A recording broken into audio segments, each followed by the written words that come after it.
Moi, je m'appelle Nicolas Guéneraud, je suis le directeur de Autocool, qui est une coopérative d'autopartage. Alors, vous avez une station devant l'école, là, 2 voitures en libre service. Donc, pour faire simple, c'est le Vélib appliqué à la voiture. Donc, pouvoir utiliser une voiture pour une demi-heure, une demi-journée ou un week-end, ce qui permet de ne pas être propriétaire d'un véhicule qui encombre l'espace public, qui coûte cher.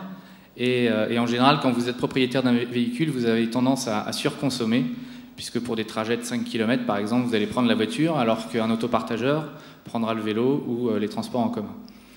Alors, nous, on est en statut société coopérative d'intérêt collectif. Alors, pour faire simple, c'est une coopérative, mais qui permet d'associer dans la gouvernance des acteurs publics et des acteurs privés.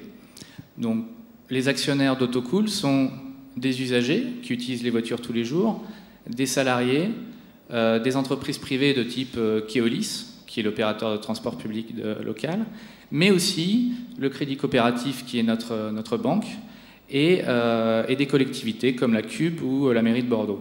Donc l'idée, c'est vraiment de se dire, on est sur un territoire, on prend tous les acteurs qui ont intérêt à développer l'autopartage, et on les associe dans une entreprise privée coopérative. Voilà. Sinon, en termes de parcours, moi, ce qui m'a fait venir à l'économie sociale et solidaire, c'est cette envie de me débarrasser de la boule au ventre que j'avais le matin en allant travailler. Alors, ça vous parle peut-être pas forcément, mais le monde de l'entreprise, c'est un monde où on est nombreux à avoir un masque. Parce que, voilà, on va bosser le matin, on fait ce qu'on a à faire, et ce qu'on a à faire n'est pas toujours en rapport avec ce qu'on est. Donc j'ai travaillé dans la grande distribution, dans l'hôtellerie, etc. Et moi, en tant que directeur d'hôtel, je devais recruter une femme de chambre.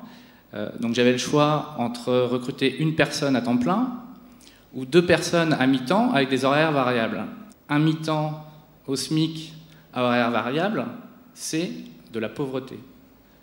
Or, l'entreprise voulait recruter 2 personnes à mi-temps.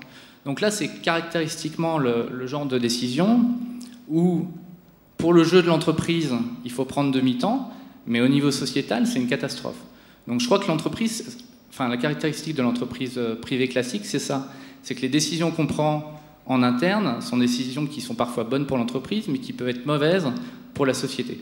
Donc moi, j'avais envie d'être cohérent et de pas me lever le matin, de ressentir ce mal-être qui est d'avoir à prendre des décisions qui sont en désaccord avec les valeurs que j'ai. Voilà.